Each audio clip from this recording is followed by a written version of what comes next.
What a mess the year 2020 has been for the world, and the effects of it are going to be felt for years to come. That is especially true for the Denver Broncos and NFL that is expecting a drop in their salary cap in 2021.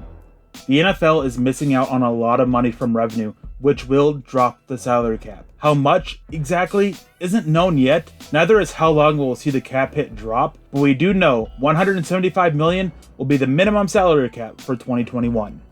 That would be a drop of $23 million off of the salary cap, the cost of about two good but not great players. Teams will have to accommodate that, and cutting players will likely be the way, and the Broncos do have some options.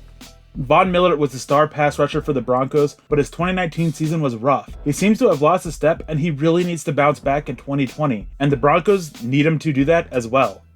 Either way, the Broncos have options to free up cap room with Miller's deal.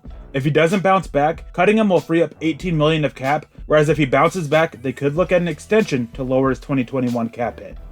Another player is Bryce Callahan that hopes to finally take snaps for the Broncos in 2020 after missing all of 2019. His deal is easy to get out of if he doesn't meet expectations or misses major time. It is really simple with Callahan and the options Denver has. He underperforms, then he can be cut for a little over 7.3 of cap freed up, or performs and they deal with a little under $9 million cap hit. Kareem Jackson is the only big 2019 free agent addition to play for Denver, really, and he has been a huge pickup, but he is getting older and does have a very easy contract to get out of and free up cap space.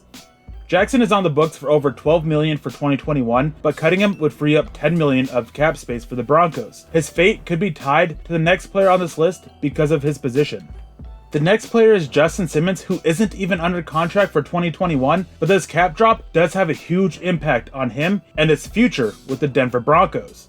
Denver could tag him again, work out a deal, or let him walk, but with the cap going down, they may have to part ways with another player to keep Simmons, and that could be Jackson due to budgeting for the safety position.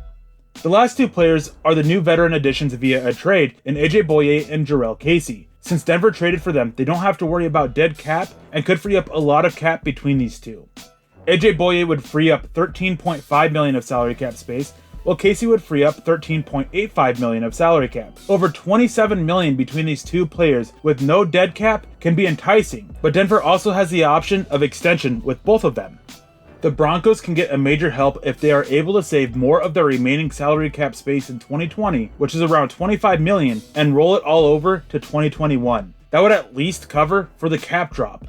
There is more to this than the cap drop because teams have to cover for that, have some for free agents, and some for the draft class. Denver is in a solid spot, but it is far from a great spot. At least they do have plenty of options going forward though.